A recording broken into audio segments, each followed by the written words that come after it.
Hi guys, Mechanite here, and today we're taking a look at the creators of the Gloria region, the legendary Pokémon.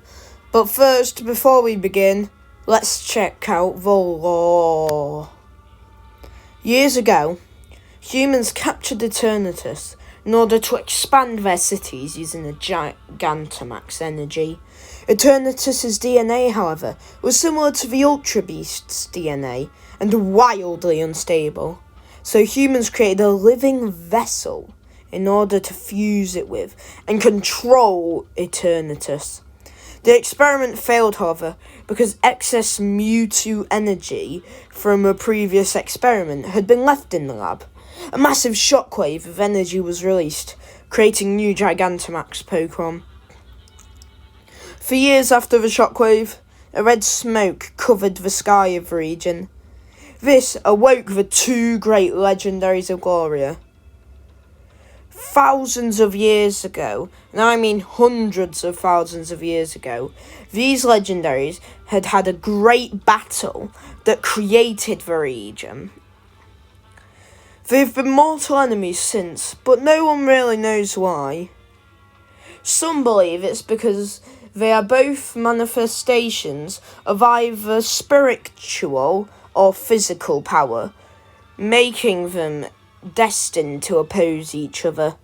However, some believe this is not the case, and perhaps another great legendary forced them to do this.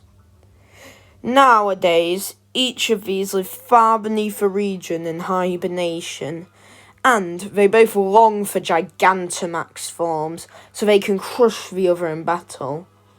It's said when they wake up, their only goal will be to capture Eternatus and force it to give it a Gigantamax form.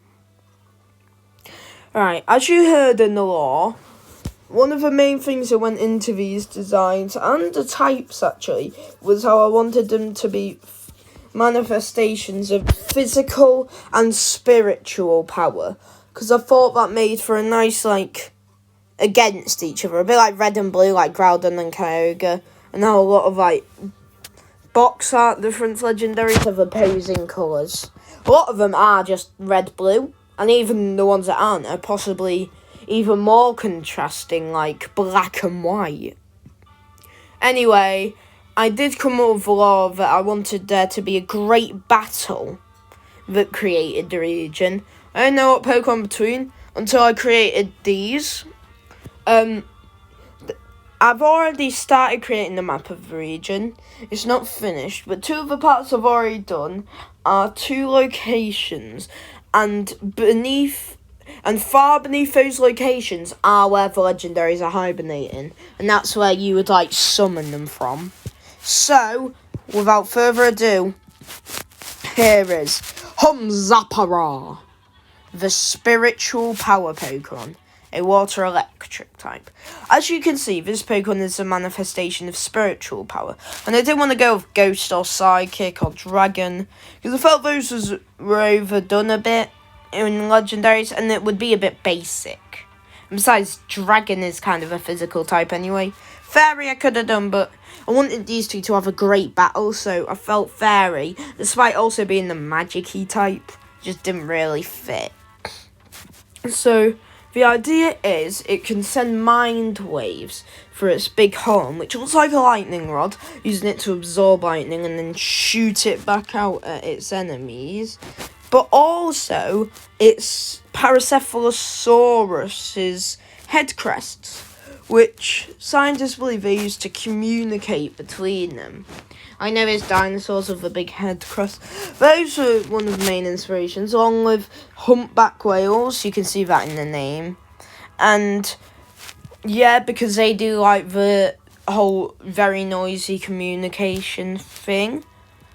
Yeah, like I said, just kind of makes sense to me. Again, they had a great battle that came into it, because the original designs were whale dinosaurs, but I knew I wanted them to be more humanoid, so the great battle could have been more exciting.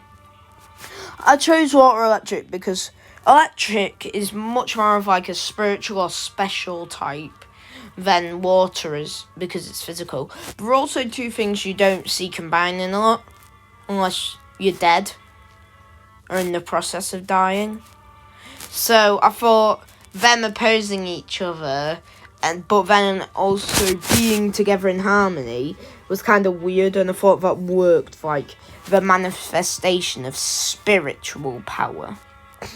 Now, as you heard in the lore, there was a red cloud of smoke blocking the sun. Don't worry, they didn't do anything to allow them to like let sun through and stuff. But also, that wasn't when you're playing the game or when these legendaries battled. These legendaries battled a long time ago, back when Groudon and Kyogre were still creating the regions, and they did create this one as well, although there won't be in the lore. It was mainly actually Regigigas, like just a fun bit of tidbit there, but like that don't really matter that much. And then these two's battle, the battle between these two is what made all the biomes of the region and stuff. This is the shiny purple lightning like you would see in real life. Now for Manskylu, a fighting ice type, and it's the physical power Pokemon. This one, I know I said I didn't want to be obvious with Humzapara and do Psychical Ghost. This one I kind of just had to be obvious, because like the physical power Pokemon, it's kind of got to be fighting, or at least one of the main material types to me, which is ground, sort of, rock, ice, and steel. Ice is the most fragile of those, and it's also like snow, which isn't really hard and like durable. So it's still very ambitious. Now, this guy, because it's very old, I thought, and the other one was based on the dinosaur, I thought to add a bit more between them, I could make this guy also have some dinosaur inspirations. The dinosaur in question being the Ankylosaurus. As this one is bipedal, the Ankylosaurus wasn't. It's still got the shell and a block of ice on the tail. It's got horns because it's meant to be a muskox, but also it's very man-shaped, so man. Sky because like it's mountains and stuff. Igloo because as you can see it's got armoured plating all over it. Even gauntlets on its hand. I imagine during the battle it would use these like reflect lightning back at Humzapara. I love that name, it's just so fun to say. Both of these legendaries I tried to do in unique poses, but it didn't really work because of just how complicated they are. This one's definitely more ambitious than Humzapara's pose though. Now, this guy also has like those head things you would see on Ankylosauruses, but it's a mountain and they have a scar on their face. Some believe it was just born with this scar, others believe it was given this scar by Humzapara. However, and this is a however, it's most likely wasn't. Now during the battle, Humzapara seemed to have the upper hand most of the time because it could stay at a distance. Whenever Manskylu managed to get a good few punches, it wouldn't pull back its punches. It would manage to get Humzapara stuck, and Humzapara would basically only be able to attack again once it escaped. Even more so because this Pokemon could slightly freeze Humzapara with it being a water type and slow it down for a slower escape. Now, most of their battle was done in the air. Humzapara could float, and Manskylu, I imagine being like one of those goats who like sometimes are known for their parkour skills, I guess could jump really high. But also, I just imagine it like grabbing onto Humzapara, because the region at this point was very small, like basically just a chunk of earth in the sea. Maybe like some trees and stuff that probably got destroyed in the battle. So you've got to know that these two weren't battling on a massive battlefield. They were battling on like a small chunk of rock. whenever Skylu managed to push Humzapra into that, Humzapra just won't be able to escape. Because, like, it was so small, Skylu was, like, so powerful that there was nowhere to escape without going into the water. And despite Humzapra being a water type, it can't swim very well. But neither can Skylu. Like, their battle would have tore across multiple regions and destroyed them if it wasn't for the fact they couldn't swim. Later on, the region actually got combined with another region. They crashed together, creating a huge mountain range, which is another reason why Skylu and Humzapra haven't been there. Also because they're hibernating, and I don't think they would really want to be there anyway. Because the other one would be back here, Eternatus is back here, you know, it just... The shiny for this one was very hard to do. Definitely not the worst shiny in Gloria, because the fossil Pokemon, I can't remember the name, but the ghost type fossil Pokemon probably takes that crown. It was just so hard to do with the animation it had. But this one isn't bad at all, I'll be honest.